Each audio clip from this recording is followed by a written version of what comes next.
Okay,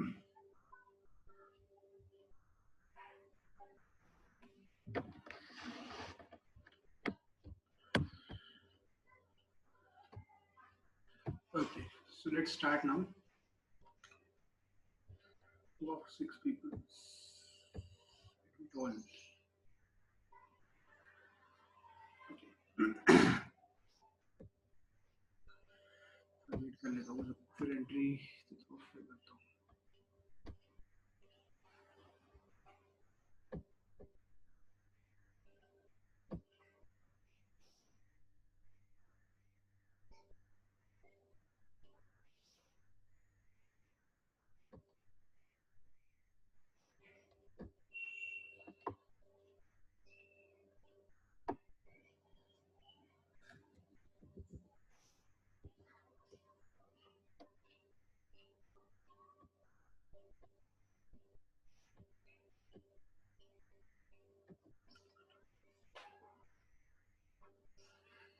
very good strength is there I think so because strength काफी अच्छी आती है. 31 स्टूडेंट्स के आसपास लोग आते हैं and very good thing, very good response. Last lecture में 31 पीपल्स थे आई think so. Subsequently people will get added, right? Okay, very good. Let's start now.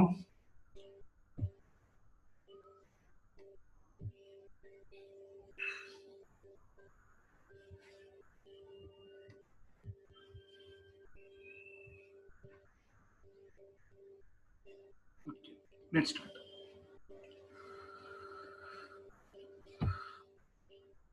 Yeah. So yes, this was here we ended. Okay, with this picture. हमने यहाँ पे end किया था. ठीक है कि किस तरह से इंटरेस्टेड disputes को we can handle and we can just maintain we can manage a holistic solid waste management. This is a major issue that we are facing, right? So we ended over here. Then next let's start with this next topic, right? People are coming. Okay, very good. Okay, let's start.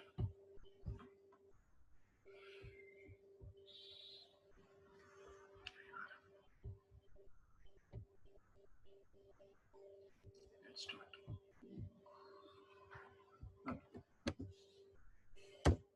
So next, let's start with the objectives. So what are the objectives of the solid waste management? Okay, so what is the main objective? Okay, the first main objective that everyone should actually fit in their minds, right? The objective or the prime objective, the primacy of the objective is to reduce the quantity of solid waste. So as we have studied the concept of solid waste, it's that we have to reduce the quantity of solid waste, and how it can happen if we follow a proper hierarchy. That will be next class. The kal ki class hai that will be dealing with what should be the hierarchy of the waste management options that we should follow, right? So the quantity of waste को जिस तरह से reduce किया जाए, ठीक है, ताकि वो लैंड जो लैंड में डिस्पोज करने से पहले उसको उसका प्रेशर जो होता है डिस्पोजल साइट पे वो हम कम कर सके, ठीक है. So before the disposal of land we have to reduce the quantity of waste by recovery of materials and energy from the solid waste as depicted in the figure. तो आगे एक फिगर है, तो आपको materials को recover करना है, energy को recover करना है, and you have to reduce the quantity of waste as less as possible. Okay, this in turn results in the lesser requirement of raw material and energy as an input of technological process. तो हमने ये पहले ही पिछले class में पढ़े थे, ये आपका major objective होता है solid waste management का, ठीक है. A simplified flow chart showing how waste reduction can be achieved for household waste is as shown in figure subsequent slides. Such techniques can and management programs have to be applied to each and every solid waste generating activity to achieve. तो ये इसका objective, how can you just achieve the objective of the solid waste? So एक household residential waste का एक example इसमें दिया गया है. So that can help you a lot, and that can exactly be an example or an epitome for just satisfying the objective service. So objective service का एक ही objective होता है. What is that we have to reduce the quantity of waste. अगर हम waste quantity को reduce करेंगे तो हमारा जो management जो है subsequent process जो रहेगा वो काफी effectively वो execute होगा, ठीक है. Next. Exactly आपको क्या करना चाहिए, आपको तो ये हायरार्की फॉलो करना चाहिए जिससे आपका ऑब्जेक्टिव प्रॉपर हो जाए. ठीक है, अगर सोर्स में ही आपको रिड्यूस करना है, ट्राई करो कि आप सोर्स में ही वेस्ट को रिड्यूस करने की कोशिश करो, ठीक है. You try in such a way that your waste get reduce at the source itself. जहां से आप सोर्स जनरेट कर रहे हो वहीं पे सेग्रीगेट कर लो, वहीं पे सॉर्टिंग कर लो, एंड वहीं पे प्रोसेस हो सकता है. कुछ if you have enough amount of funds available with you, you process it over there itself. Okay, backyard composting होता है, बैकयार्ड कंपोस्टिंग होता है, it is a type of composting आप कर सकते हो, ठीक है. देन रिसाइकलिंग कर सकते हो, कंपोस्टिंग कर सकते हो. This is one very good step for recovering the materials, right. जैसे प्लास्टिक बॉटल्स को रिकवर करके उसको आप वो कर सकते हो, ठीक है. नेक्स्ट इज होता है वेस्ट ट्रांसफॉर्मेशन, वेस्ट को ट्रांसफॉर्म करोगे, लैंड फिलिंग करोगे. तो ये अगर आप प्रॉपर हायरार्की अगर फॉलो करते हो, एक्चुअल हायरार्की जो सीपीएचई मैनुअल के हिसाब से, that I will be telling you in the next class. Okay, this is the hierarchy that you should follow to just manage the waste, right. Next, so अगर मैं आपको घर में बताऊं, ठीक है. So this is the management. So how the waste management and how the objective of reduction of waste takes place. देखो, अब देखो कैसे होता है. आप अगर घर पे जो रेसिडेंशियल वेस्ट होता है आपका, ठीक है, घर पे रेसिडेंशियल वेस्ट जो आपका सोर्स होता है, जनरली आपके घर से जो वेस्ट आता है that is in the commingled form. Commingled मतलब क्या होता है? कोमिंगल्ड, कोमिंगल्ड मतलब कि अटैच किया हुआ है, ठीक है ना. कोमिंगल्ड मतलब कि मिक्स किया हुआ है, अटैच किया हुआ, ठीक है. सो मिक्स्ड वेस्ट निकलता है, जब वो थोड़ा सा हाउस होल्ड हजार्डस वेस्ट भी निकलता है, सब कुछ निकलता है, ठीक है. देन सोर्स सेपरेटिंग वेस्ट भी निकलता है, यार्ड वेस्ट भी निकलता है, गार्डन के वेस्ट भी आता है. किसी घर के गार्डन हुआ तो उसकी भी वेस्ट वहां से निकल जाता है, ठीक है. सो आप कैसे कर सकते हो? जब इस वेस्ट को क्या करोगे, इस वेस्ट को आप एक जगह पे इकट्ठा करके रहोगे, and if you just store it at one place, then the collector will come, जो कि आपका घंटा गाड़ी जो सुबह घर के बाद आपकी आती है या कोई भी आती है, ठीक है. तो कर्ब साइड कलेक्शन में रोड साइड कलेक्शन करते हो, ठीक है. बट जो आपका यार्ड वेस्ट होता है उसमें क्या करते हो, या तो आपको जनरेटर पे रिटर्न करते हो, ठीक है. जहाँ पे जनरेटर जनरेट हो रहा है, यहाँ पे उसको रिटर्न करोगे, या उसको कर्ब साइड कलेक्शन करोगे, ठीक है. जनरेटर पे जब रिटर्न करोगे, जो यहाँ से जो हाउस होल्ड हजार्डस वेस्ट रहेगा वो प्रॉपर तरीके से यहाँ पे निकल जाएगा, ठीक है. एंड जो प्लास्टिक्स वगैरह रहेगा या बेवरेज कंटेनर्स रहेंगे वो यहाँ से निकल जाएंगे, ठीक है. एंड जो कर्ब साइड कलेक्शन के वेस्ट रहेंगे, they will go to the material recovery facility और ट्रांसफर स्टेशन, ट्रांसपोर्ट करेंगे, देन ट्रांसफॉर्मेशन होगा, एंड देन लैंडफिल पे जाएगा. देखो कैसा रहता है, देखो यहाँ कर्ब साइड कलेक्शन, ये हो गया लीनियर इकोनॉमी, ठीक है ना. अगर आप प्रॉपर्ली तरीके से करोगे, यहाँ से फिर रिसाइकल करोगे, एनर्जी जनरेट करोगे, this is called as what, this is called as circular economy. यहाँ पे रिसाइकल होता है, रिकवर होता है मटेरियल, ठीक है. सो ये एक प्रॉपर ऑब्जेक्टिव है. इससे क्या होगा, तू जो landfill, if you go via this route, if you go via this route, then obviously the landfill में प्रेशर ज्यादा बढ़ जाएगा, ठीक है. And if you go via this route, ठीक है, इस तरह से जाओगे, सॉलिड वेस्ट यहाँ से जाएगा, कर्ब साइड कलेक्शन का मतलब क्या करो, पहले कोमिंगल्ड वेस्ट है, इसको यहाँ पे लेके जाओ, जनरेटर पे लेके जाओ, जो रिसाइकल होता है उसको बाहर निकाल दो यहाँ से, ठीक है. यहाँ से जाएंगे, फिर यहाँ से कर्ब साइड कलेक्शन के पास जाएंगे, ठीक है. फिर मटेरियल, अगर आप इस तरह का प्रोसेस फॉलो करते हो, ठीक है, इस तरह का प्रोसेस फॉलो करते हो, then you exactly move towards the circular economy, ठीक है. समझ में आया? Let's move further ahead.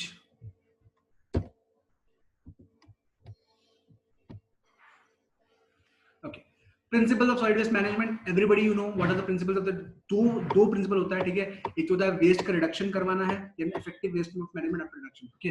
So municipal solid waste management involves the application of principles of integrated solid waste. तो आज हम लोग जो म्युनिसिपल सॉलिड वेस्ट का नाम जो चलेगा उसको हम बोलते हैं इंटीग्रेटेड सॉलिड वेस्ट मैनेजमेंट. वहां पे क्या होता है कि अगर हम प्रॉपर हायरार्की फॉलो करते हैं, and if municipal solid waste में अगर आप प्रॉपर हायरार्की को फॉलो करोगे, then we will move towards what, then we will move towards the integrated solid management, and for that we need proper suitable techniques.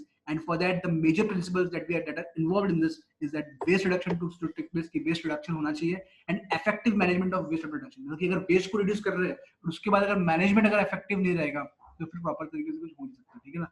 That we have to manage it properly, okay. Then next,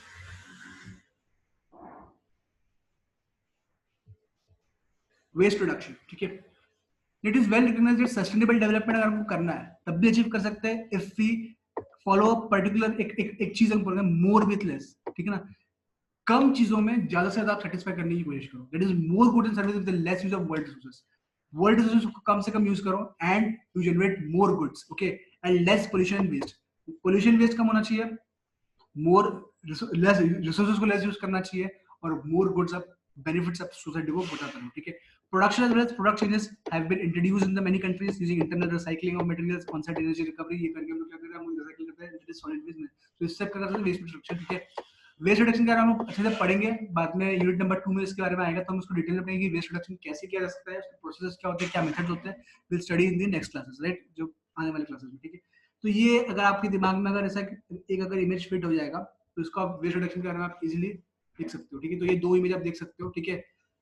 and एक ये memes बता रहा है, Americans throw out 72 LBS of clothing per year, ठीक है. तो actually memes नहीं है, जीआईएफ था, ठीक है. सो इसमें ये जो लड़की है वैसे उसका मुंह ऐसे ऐसे वो शॉक्ड हो जाती है, काफी ज्यादा शॉक्ड हो जाती है, ठीक है ना। But in the on the contrary अगर आप यहाँ पे देखोगे, that moment when you reduce the plastic waste, so you feel something like this, okay. सो ये एक तरह से यहाँ पे दिखाया गया है, ठीक है। सो एक तरह से ये काफी अगर दिमाग में अगर फिट हो गया, you can just easily write this things very clearly, right. Next,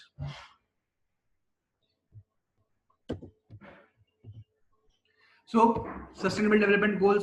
सो जब भी मैंने सस्टेनेबल डेवलपमेंट की बात करता हूँ, जब भी मैं बात करता हूँ इन any of my classes, okay, कभी भी सस्टेनेबल डेवलपमेंट, तो मैं कभी भी घिसी पिटी डेफिनेशन देता नहीं हूँ।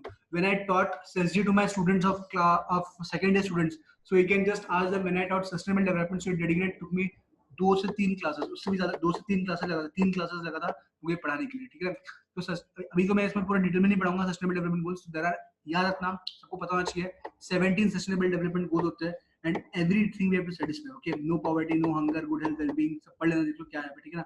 तो अपना जो मेन काम जो सॉलिड वेस्ट मैनेजमेंट की बात आती है, तो clean water and sanitation, this is one of the part that we should satisfy, it is the sustainable development goal number 6। Objective में कुछ आ सकता है, अगर सॉलिड वेस्ट मैनेजमेंट करना है तो कौन कौन से सस्टेनेबल डेवलपमेंट गोल आप सेटिस्फाई कर सकते हैं, clean water sanitation, sustainable development goal number 6। Then आपका नंबर आएगा affordable clean energy, sustainable development goal number 7, तो ये भी आ सकता है क्वेश्चन, ठीक है। गोल नंबर 7, गोल नंबर 6, ठीक है। और कौन सा गोल आ सकता है, रिड्यूसिंग सस्टेनेबल सिटीज अगर आप कर रहे हो तब वहां पे गोल नंबर 11, ठीक है। 6, 7, 11, ठीक है। और 6, 7, 11, 6, 7, 11, देन क्लाइमेट एक्शन के ऊपर भी आ सकता है, ठीक, climate action, life below water, life on land, ठीक है।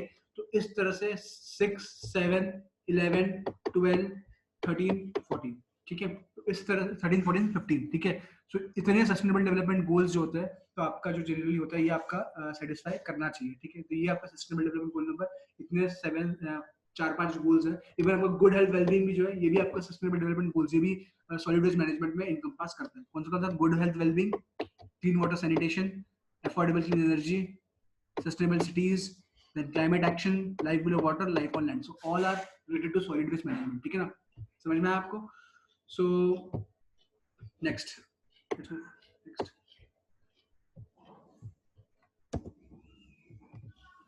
then effective solid waste management, effective solid waste management के लिए आपको दो चीज हमेशा याद रखनी पड़ेगी, ठीक है। what are the two things if you want to effectively manage solid waste? 2 points you have to remember, that whatever techniques you use, that should be environmentally sustainable and economically sustainable. environmentally sustainable क्या होता है, एक और चीज में missing था, वो था social sustainability, सोशली भी सस्टेनेबल होना चाहिए, इन्वायरमेंटल, तभी आपका सस्टेनेबल डेवलपमेंट होगा, ठीक है ना।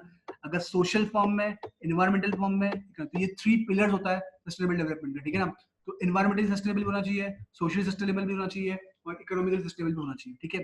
इन्वायरमेंटली सस्टेनेबल क्या होता है कि it must reduce as much as possible, ठीक है ना। इतना रिड्यूस करो वेस्ट को, ठीक है ना, इतना रिड्यूस करो कि, ठीक है, इतना रिड्यूस करो वेस्ट को कि ताकि वो प्रॉपर तरीके से इन्वायरमेंट को मैनेज कर सके, and it should not harm the environment, ठीक है। इकोनॉमिकल सिस्टम कैसा होता है, it can operate cost accessible community, जो कम्युनिटी है वो प्रॉपर कॉस्ट, जो एग्जैक्ट कॉस्ट, जो अफोर्डेबल, जो लोग उनको अफोर्ड कर सकते हैं, वैसे ही इनको इकोनॉमिकल सिस्टम होना चाहिए। और यही चीज हो सकता है, clearly it is difficult to minimise the two variables, कि किसको मिनिमाइज करें, which should be minimized, whether environmental it should be minimized or economically it should be minimized, so which should be minimized? So obviously there is a trade off. जैसे कि trade off में क्या होता है, trade off कौन समझते हैं, आपने मैथ्स में पढ़ा होगा ट्रेड ऑफ क्या होता है, मैथ्स में आपने सर एमआर में पढ़ा होगा व्हाट इज ट्रेड ऑफ, ठीक है ना। कि एक तरफ दो वेरिएबल है, एक तरफ एनवायरमेंटल है, इंपैक्ट है, एक तरफ कॉस्ट है, और दोनों को मिनिमाइज करना है, ठीक है। तो बट दोनों को मिनिमाइज नहीं कर सकते, मतलब उनमें प्रॉपर इम्बैलेंस नहीं होता है। हमेशा क्या होता है, हमेशा प्रॉपर बैलेंस नहीं बन पाता है, हमेशा इसमें क्या होता है, ट्रेड ऑफ होता है, मतलब प्रॉपर तरीके से बाहर, मतलब कि वो आउटवे करता है। ट्रेड ऑफ मतलब क्या होता है, that completely outweighs, okay. And the balance that needs to be struck is to reduce the overall impact. तो बैलेंस कैसे मेंटेन कर सकता है, आप एनवायरमेंटल इंपैक्ट्स को प्रॉपर तरीके से फर्स्ट प्रायोरिटी में उसको रिड्यूस करो, then of the base management system as far as possible within the acceptable level of cost, मतलब कि आप environmental impacts को पहले reduce करो, then cost को ध्यान दो, और वो cost acceptable होना चाहिए। ऐसे approaches को आप वो कर सकते हो, ठीक है। Then next an economical environmental system is solid waste management system is effective, it follows an integrated approach, okay। ये हमेशा एक integrated approach follow कर सकते हैं, all type of solid waste materials, okay। Multilateral approach भी कर सकते हैं, मल्टीलैटरल मतलब मल्टी मटेरियल, जो मल्टी मटेरियल आप ये कर सकते हो, दूसरे मटेरियल्स पे भी अप्लाई करके देख सकते हो, उसमें भी एनवायरमेंटल इकोनॉमिक सब कैलकुलेट कर सकते हो, ठीक है। And effective waste management system includes one of the following और 4 ऑप्शंस। तो मैं हम लोग इसको इसके बारे में बहुत डिटेल में पढ़ने वाले हैं, ठीक है, फंक्शनल कंपोनेंट्स में, ठीक है। Waste collection, transportation, recovery, resource recovery through sorting, resource waste processing, waste transformation, disposal on land. ठीक है, तो इसके बारे में ये फंक्शनल कंपोनेंट्स है, इसका हम लोग आगे पढ़ने वाले हैं अभी। ठीक है, आने वाले स्लाइड्स में। ठीक है, तो स्टडी हो जाए तो अगर हम ऐसे करेंगे that is called the effective waste management. ठीक है, अभी वेस्ट मैनेजमेंट इफेक्टिव हो गया। अगर वेस्ट मैनेजमेंट अगर अपना इफेक्टिव हो जाता है तो क्या होना चाहिए, अपना अपनी हालत कैसी होनी चाहिए? ये 3 फिगर है। अगर अगर आपका पहले ऐसा था, बाद में रिड्यूस किया, ये पिक्चर फिट रखो। अगर ये पिक्चर फिट रखोगे तो प्रिंसिपल्स ऑफ आपका मैनेजमेंट, सॉलिड मैनेजमेंट आप इजीली कर सकते हो। ये पिक्चर ऐसा था, रिड्यूस कर दिया और मोगैम्बो खुश हो गया। ठीक है, सो इस तरह से आपका 3, अगर ये चीज दिमाग में रखोगे, बस ये चीज दिमाग में रख लो, आंसर इजीली लिख सकते हो। पढ़ने की मतलब कि रट्टा मारने की जरूरत ही नहीं है, आप इजीली आप अपने चीज को देख सकते हो। ठीक है ना, ऐसा मैं कभी एक्सपेक्ट भी नहीं करता। आई वांट अंडरस्टैंडिंग, बिकॉज मैं चाहता हूँ कि मेरे स्टूडेंट्स जो है उनमें अंडरस्टैंडिंग डेवलप हो, ना कि वो चीज वो रट्टा मारे। ठीक है ना, सो रट्टा मारने की जरूरत नहीं है, सिर्फ अंडरस्टैंडिंग चाहिए। अंडरस्टैंडिंग करके अगर अपने ओन वर्ड्स में लिखते हो, सो नो प्रॉब्लम्स। इंग्लिश कैसे भी हो, आई नो दैट इंग्लिश हर बच्चे की प्रॉब्लम होती है, इंग्लिश कैसे भी हो, बट ओन वर्ड्स में लिखना सीखो, that will help you further. ठीक है, next. Okay, functional component of management. Okay, तो ये चीज आपको भी 6 कंपोनेंट्स होते हैं। ठीक है, 6 कंपोनेंट्स होते हैं वेस्ट मैनेजमेंट सिस्टम में। ठीक है, 3 4 5 6। ठीक है, तो अगर आप देखो 6 कंपोनेंट्स होते हैं आपके इसमें।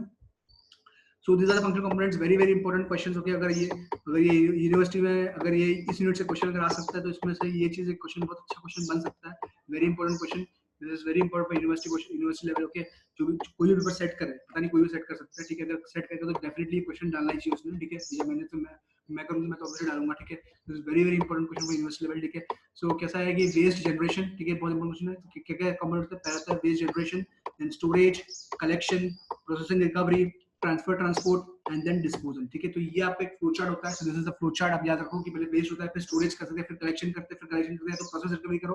देखो, अगर ऐसे जाओगे सो it is a circular economy. ऐसे जाओगे, transfer, transport, linear economy. Storage कर रहे हो, कलेक्शन कर रहे हो, लीनियर इकोनॉमी। ठीक है, तो इस तरह से, या तो अगर ऐसे जाओगे तो भी सर्कुलर इकोनॉमी है। तो इतने सारे वेज से लोग जा सकते हैं।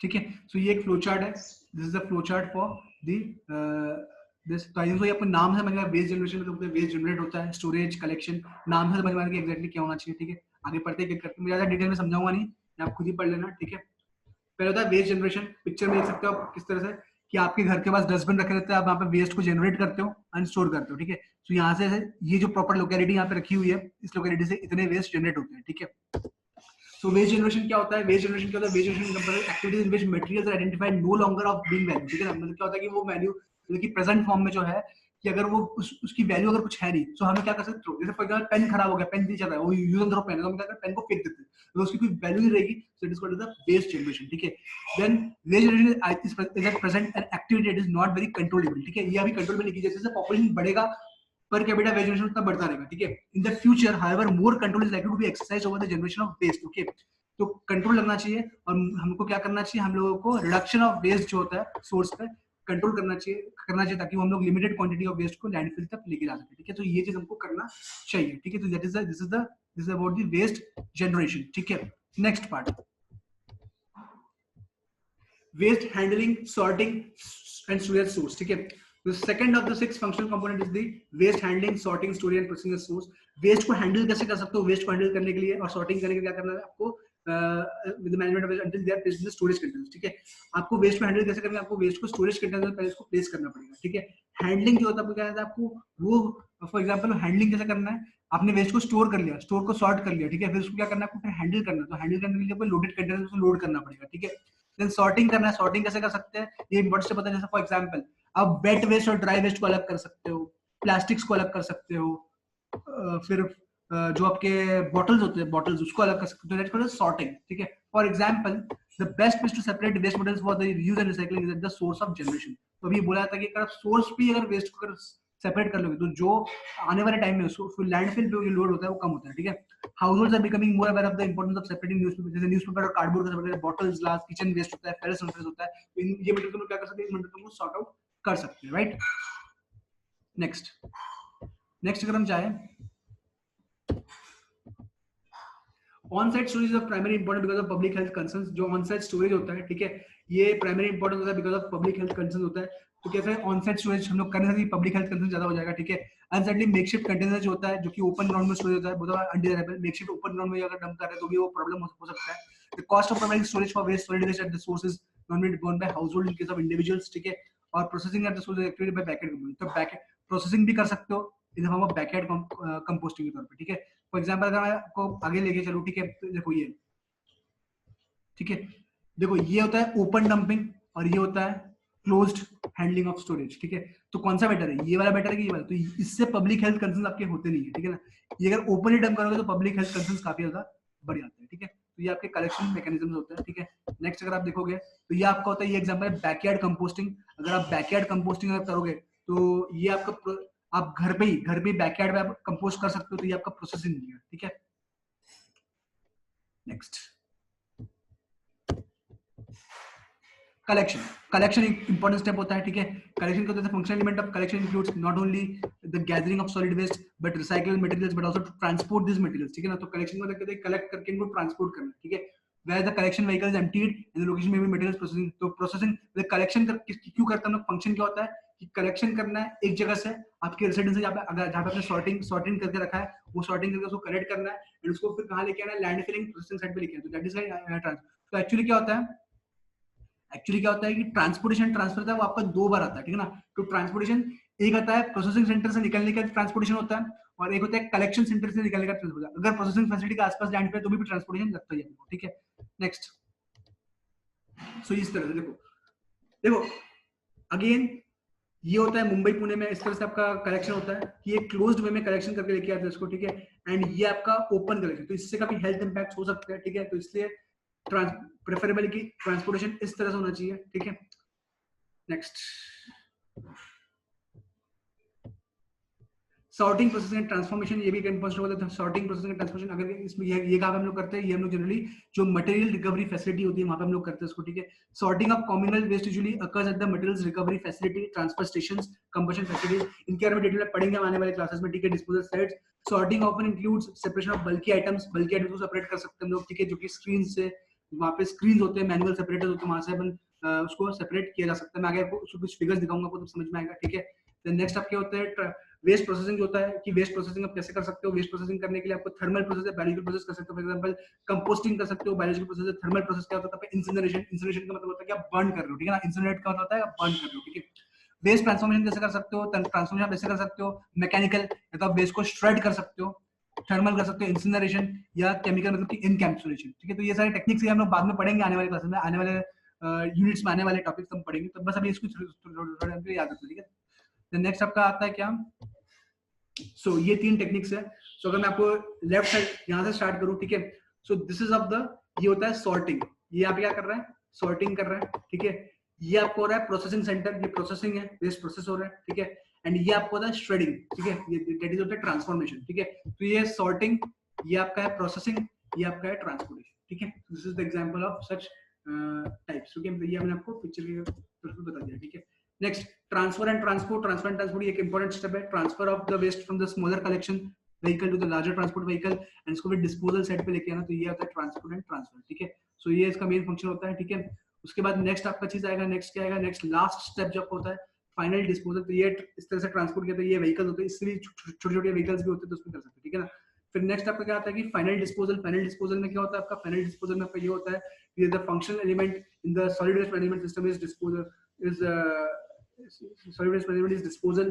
Today disposal and uncountable dumping काफी ज्यादा अनकाउंटेबल हो रखा है, ठीक है। फिर रेसिडुअल मटेरियल, जो मटेरियल की फैसिलिटी है उनको डिस्पोज करना रहता है। फिर बाद में municipal solid waste landfill engineered facility, एक इंजीनियर्ड एक स्ट्रक्चर होता है जिसमें हम क्या कर सकते हैं, लैंडफिल में डिस्पोज करते हैं, ताकि ब्रीडिंग ऑफ मस्कीटोज, कंटेमिनेंट्स वगैरह जो रोडेंट्स होता है वो हम लोग प्रॉपर्ली तरीके से उसको मैनेज कर सके, ठीक है। नेक्स्ट, सो ये लैंडफिल होता है। सो दिस इज एग्जांपल, इसका केस स्टडी जब मैं आपको लैंडफिल पढ़ाऊंगा, म्युनिसिपल सैनिटरी लैंडफिल पढ़ाऊंगा, ये है मुंबई का देवनार डंपिंग ग्राउंड, ठीक है। This is an example of Deonar dumping ground, ठीक है। तो देवनार डंपिंग ग्राउंड मुंबई का है। तो मैं आपको केस स्टडी दूंगा इसके बाद में, तब आप इस केस स्टडी को स्टडी करना है, ठीक है ना। मैं आपको केस स्टडी दूंगा आपको, ठीक है ना। और एक्चुअली मैं आपको कल, मोस्ट कल आपको मैं एक केस स्टडी दूंगा, ठीक है, जो कि मैं आपको एक केस स्टडी फॉरवर्ड करूंगा, that is about the Andhra Pradesh, ठीक है। आंध्र प्रदेश में एक सॉलिड वेस्ट मैनेजमेंट सिस्टम है, उसका एक केस स्टडी मैं आपको फॉरवर्ड करूंगा, ठीक है। तो वो केस स्टडी मैं आपको पहले फॉरवर्ड करूंगा, एंड फॉरवर्ड करके आपको वो चीज पे कंक्लूसिव फैक्ट्स ड्रॉ करने हैं। फैक्ट्स ड्रॉ करके आप जहाँ पे रहते हो वहां पे सॉलिड वेस्ट मैनेजमेंट में क्या लूप होल्स है वो आपको बताना है, ठीक है। तो ये आपका एक असाइनमेंट क्वेश्चन रहेगा। तो मैंने असाइनमेंट क्वेश्चन एक दिया था आपको, ठीक है। ये सारे असाइनमेंट क्वेश्चन इंपॉर्टेंट होते हैं, ठीक है। ये कभी भी कोई भी एग्जाम में आ सकते हैं। फॉर एग्जाम्पल जब भी आपका यूनिवर्सिटी एग्जाम हो, आईएससी हो, कोई भी एग्जाम हो, वहाँ पे आने के चांसेस आते हैं, कैसे भी फॉर्म में या किसी भी फॉर्म में क्वेश्चन आ सकते हैं, ठीक है। सो आपको क्या करना है, आपको फर्स्ट ऑफ ऑल इसमें ये करना है कि डेट आपको वो असाइनमेंट क्वेश्चन इंपॉर्टेंट है। तो आज मैंने पिछले असाइनमेंट क्वेश्चन में दिया था कि that you have to find the environmental, you have to just write about the environmental impacts of solid waste disposal on land, ठीक है। मैंने ये क्वेश्चन दिया था व्हाट्सएप ग्रुप में, मैंने पोस्ट किया था, जरा स्क्रॉल करके देख लेना ऊपर, ठीक है। एंड प्लीज मैं एक चीज आपको बताऊंगा कि दैट उन आंसर्स को, मैंने सिर्फ 2 लोगों के रिस्पॉन्सेज मेरे पास आए हैं, जो बेस्ट रहेगा मैं चेक करूंगा कि बेस्ट कैसे आंसर को लिखना चाहिए, वो एक इंपॉर्टेंट है, ठीक है ना। सो आंसर्स लिखना इंपॉर्टेंट है, तो अब वो लिख के रखो, वो आपके लिए बेनिफिशियल रहेगा, ठीक है। सो ये चीज करना है आपको। तो वो इन्वायरमेंटल इम्पैक्ट, वो आज संडे को सबमिशन का लास्ट डेट था, ठीक है। कल दूंगा, तो आपको संडे तक सबमिट करना है, जो केस स्टडी के बारे में, ठीक है। तो 11 या 12 के लिए केस स्टडी है, वो आपको स्टडी करना है, पूरे डिटेल में रीड करना है, रीड करके वो फैक्ट्स ड्रॉ करना है, ठीक है। सो ये करना है, ठीक है। दो एक्चुअली मैं कल 2 क्वेश्चन दूंगा फ्राइडे को, तो आपको दोनों क्वेश्चन को स्टडी करना है, ठीक है।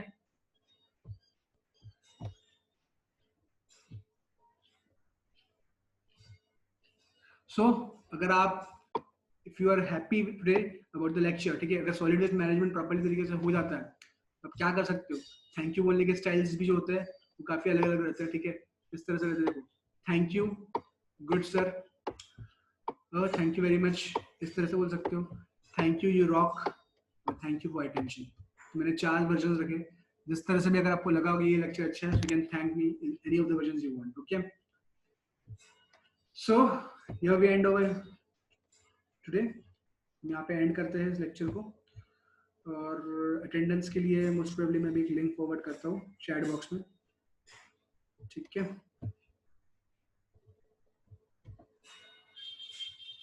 चैट बॉक्स में लिंक फॉरवर्ड करता हूँ। आज मैं छोड़ के जाऊंगा नहीं, टेंशन मत लो, 5 मिनट्स टाइम है आपके पास, तब तक मेरे को जिस डिस्कशन भी करना है, अटेंडेंस भरते भी रहो और सुनते भी रहो, ठीक है। सो चैट बॉक्स में